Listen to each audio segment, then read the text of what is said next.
From the age of 18 until I found my way to Montana, I really didn't have a mountain home.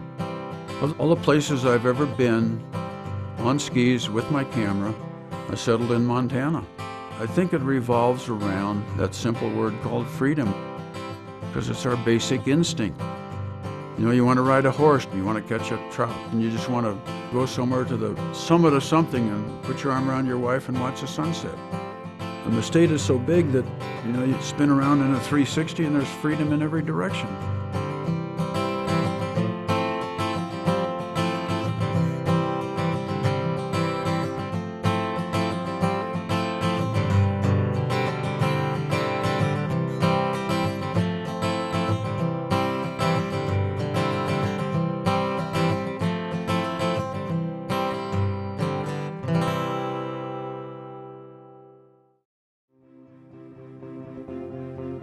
I started making 8mm films with the money I got when I got mustered out of the Navy in 1946.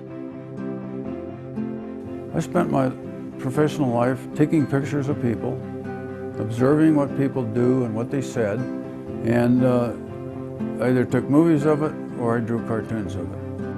It's my take on the world. I drew this when I started my company in '49. When I first started driving this thing, you know, a lot of the pictures I took weren't very good. And so I tried to cover up the bad photography with funny jokes and stories and things, and the audience really liked the funny jokes.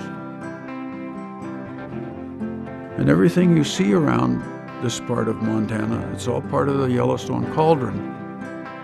When I went into West Yellowstone, the guide told me that some students from Montana State had discovered a never-before-seen life form in the world.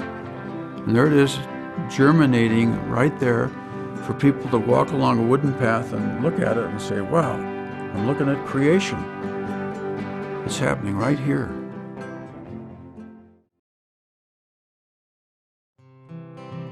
When you get to the bottom of a hill after a good run, you are a completely different person. You've been psychoanalyzed for one run.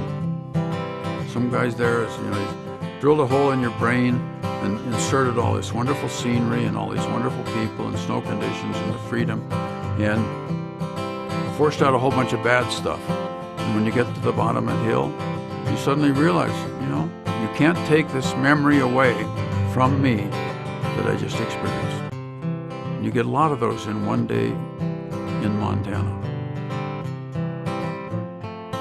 If you plan on visiting here a week, jump it up to 2 weeks. If you're going to spend a month in Montana, make it 2, because there's always something over the horizon. Well, my wife gets upset at me because I always say, why wreck a good story with the absolute truth?